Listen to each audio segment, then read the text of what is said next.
Menjaga reputasi perguruan tinggi di era digital menjadi tantangan yang harus dihadapi oleh seorang humas. Hubungan masyarakat atau sering disebut dengan humas adalah sebuah organisasi yang di dalamnya terdapat sumber informasi yang bisa mendorong masyarakat untuk berpartisipasi dalam mencapai suatu tujuan. Dengan melakukan kombinasi kegiatan manajemen organisasi, komunikasi dengan karakteristik audiens dan metode publikasi, guna menyebarkan pemikiran atau gagasan demi memenangkan kepercayaan masyarakat dalam bentuk citra positif, sehingga tujuan humas tercapai dan tersampaikan dengan baik. Humas harus mampu bersaing dengan kompetitor perguruan tinggi lainnya, merencanakan berbagai strategi untuk memberikan pelayanan terbaik kepada masyarakat demi mempertahankan stabilitas dan meningkatkan kualitas suatu perguruan tinggi. Konsistensi dalam memberikan informasi dan memiliki 1000 cara untuk menarik kredibilitas masyarakat terhadap perguruan tinggi. Namun, peran besar humas seringkali kurang disadari. Padahal humas mengemban tugas dan tanggung jawab yang kompleks, serta memiliki peranan sangat besar dalam keberhasilan sebuah perguruan tinggi. Hari ini bersama Kerah Ungu, mengupas tuntas konsistensi humas dalam mempertahankan stabilitas kampus.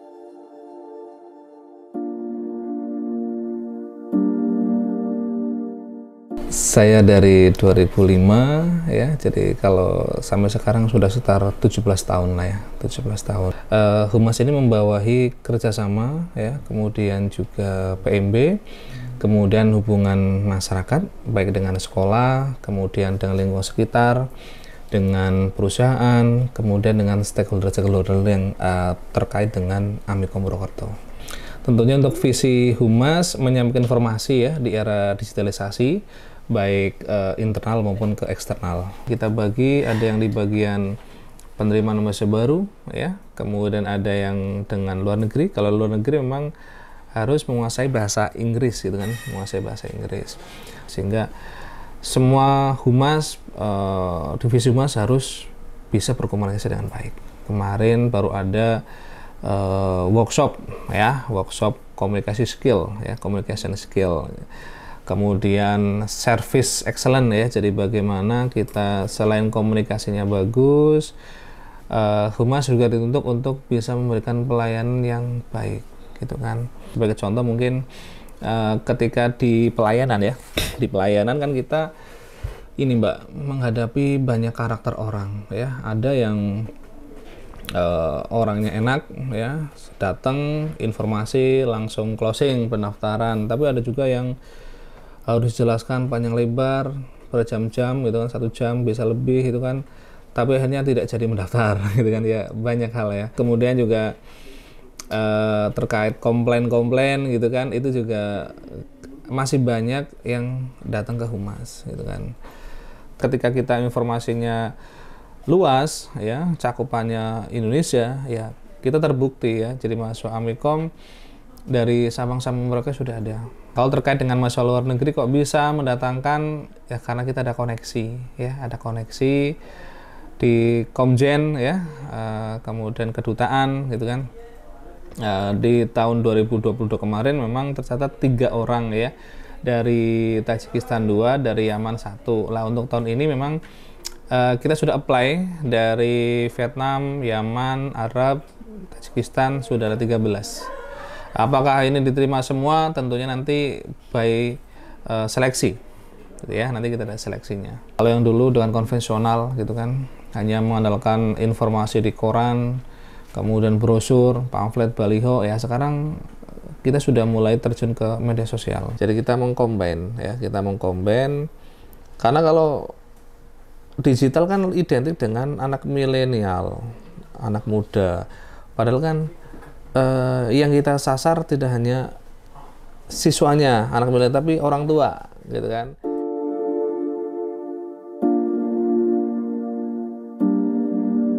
Saya bergabung di Amikom itu kan dari tahun 2017. Dulu pertama kali gabung di Amikom itu masuk ke lembaga penjaminan mutu. Kemudian 1 tahun di Amikom di tahun 2018, tepatnya di bulan Januari, mulai bergabung di Humas, di spesialisnya untuk sosial media. Jadi udah ada 6 tahun mungkin. di Humas ya 6 tahun.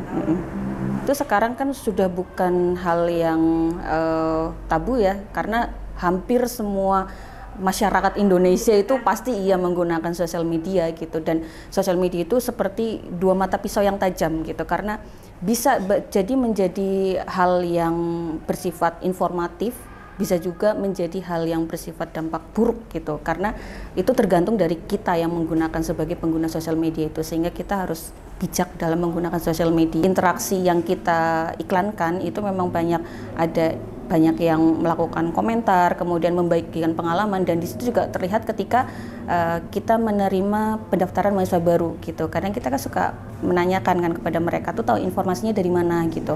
Masih kebanyakan menjawabnya oh dari sosial media, Instagram kayak gitu, sama Facebook kayak gitu sih. Banyak. Iya, pasti ada sih itu.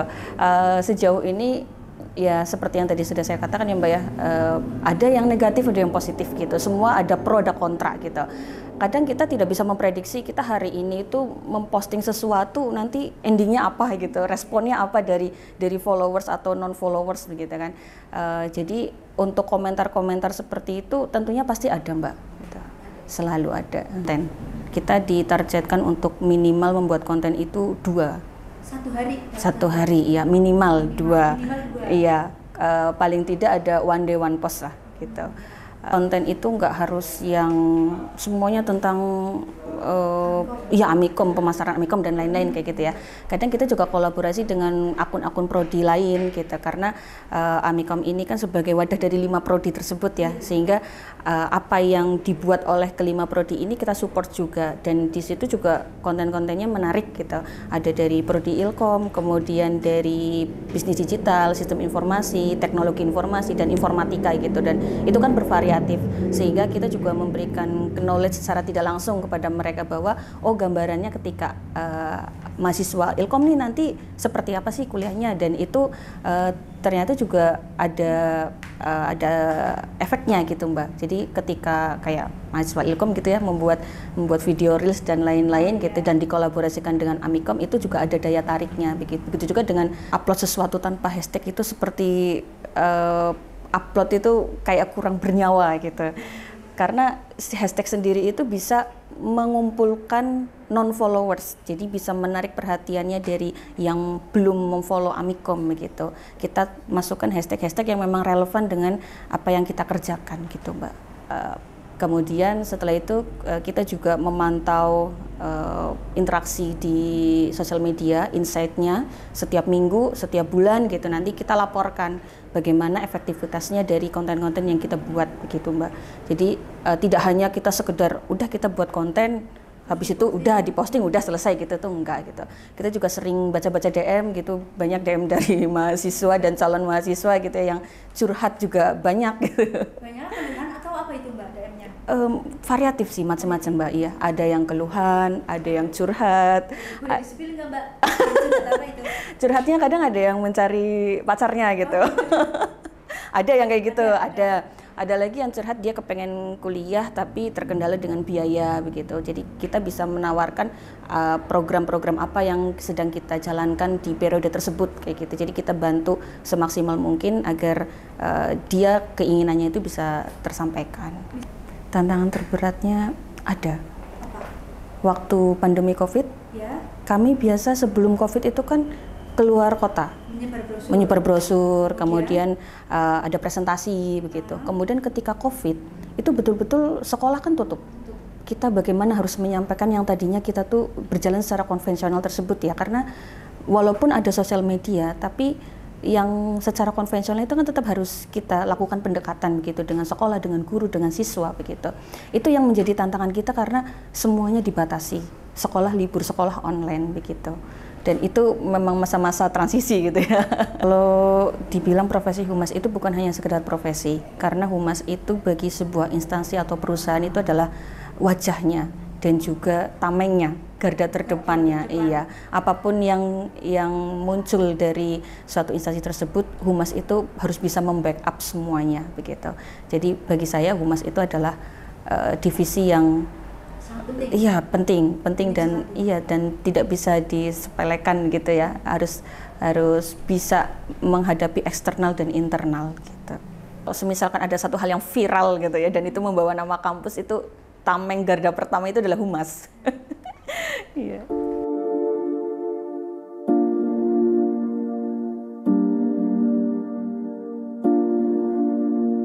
Kalau di Humas saya bergabung dari 2015 akhir sampai sekarang, berarti kurang lebih berapa?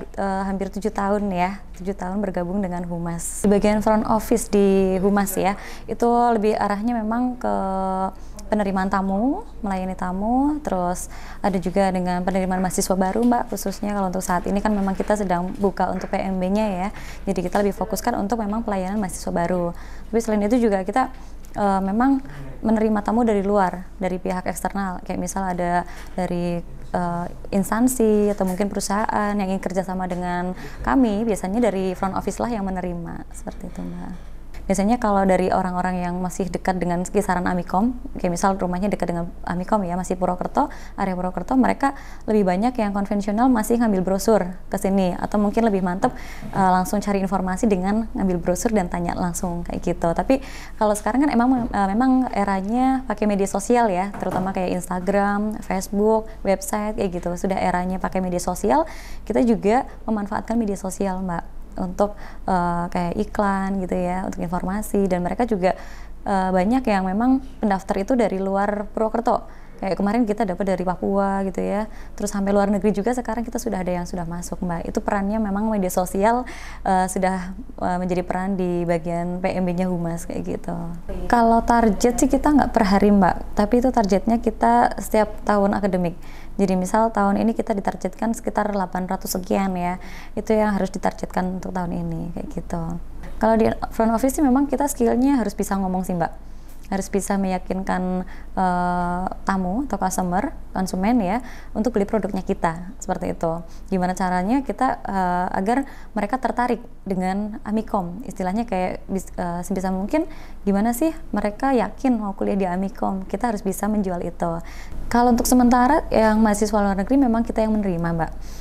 Untuk tahun ini tahun kemarin kita menerima 3 ya, dari Tajikistan dan Yaman. Kalau untuk tahun ini kita ada tambahan sekitar 13 yang memang datanya sudah masuk, itu ada dari Sudan sama Vietnam.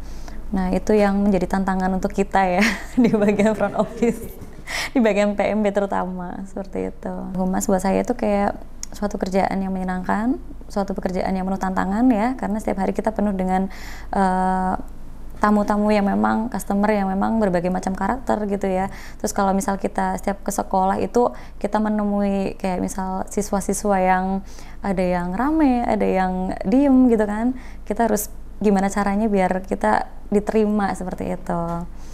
Menyenangkan.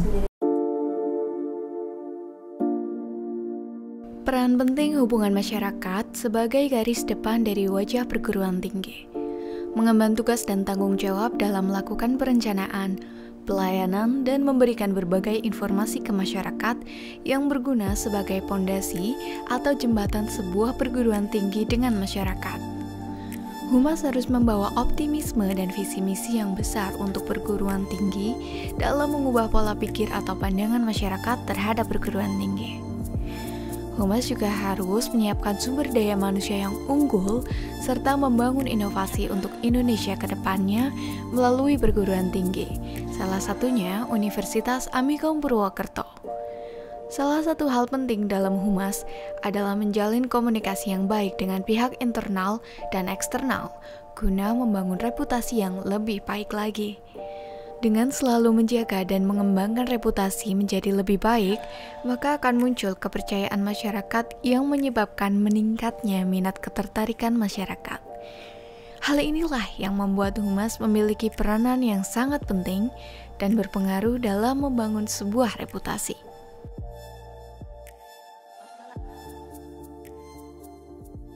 Informasi pertama dari Humas, gitu kan.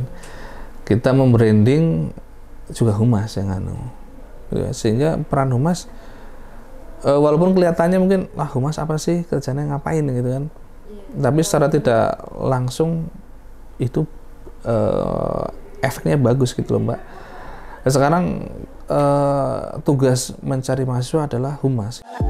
Humas membangun ekosistem di mana kepedulian masyarakat tentang perguruan tinggi tidak sekadar mengatakan perguruan tinggi adalah suatu hal yang penting, melainkan betul-betul ikut terlibat dan mendukung program-program yang ada di perguruan tinggi.